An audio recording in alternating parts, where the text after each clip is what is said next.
The Jerusalem Botanical Gardens opened to the public in 1985. It contains more than 10,000 species of plants, the largest plant collection in Israel.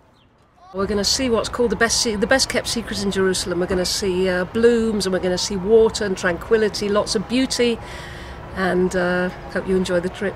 Here we go. The gardens have 6 sections, with plants from around the world.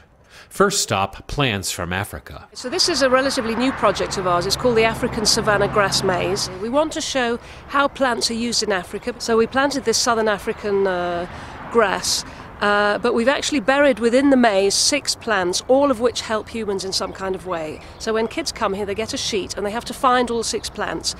It quickly becomes clear to me that Sue is full of stories about the gardens.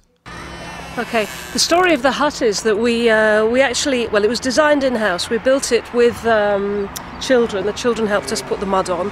And then when we got to the roof, we knew that we wanted to use the grass from the grass maze because that's what they really use in Africa, but nobody knew how to thatch. Now, several years ago, we had a program to train new immigrant Ethiopians as gardeners. One of them joined our staff, and he said, no problem, I know how to do it. So he took the grass and he thatched the roof. Here we go again. This 2,000-year-old burial cave was discovered here in 1902. We've given it a kind of botanical twist because we discovered that during that period, Jews used to bury their dead in caves. They had family caves. Then they would come back after a year, collect the bones, put them in a box called an ossuary, and because they lived in the world of plants, they would decorate the ossuaries with plant motifs. So if you actually look, we've got an ossuary here which has a plant motif on it. Israel's geographic location is unique, giving rise to a very wide variety of plants. Israel sits at the junction of 3 continents, of Asia, Europe and Africa, and it also sits at the junction, we're right, particularly in Jerusalem, we're right on the seam between the Mediterranean and the desert. We have a high density of native plants here. We've got something like 2,700 native plants in Israel, of which 400 are in danger of extinction. The Tropical Conservatory contains plants from rainforests around the world, including useful plants like pineapple and rice. Some of the most notorious rainforest plants are the carnivorous ones.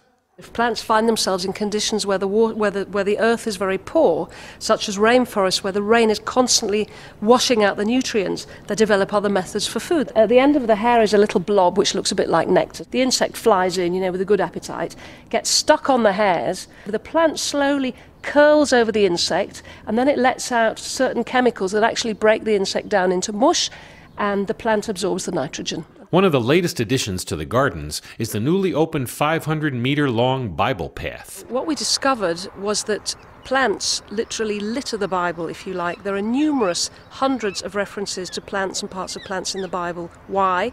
Because the Israelites lived on the land. One desert tree on the Bible path is the tamarisk, planted by Abraham when he got to Beersheba. Some people think that there's in the natural conditions there's an aphid that attacks the tamarisk and it produces a kind of sugary substance, and there are some people who say that was the biblical manna. The flower train, as it's called, is one of the most popular ways to see the entire gardens. And in the spring and summer, it definitely lives up to its name.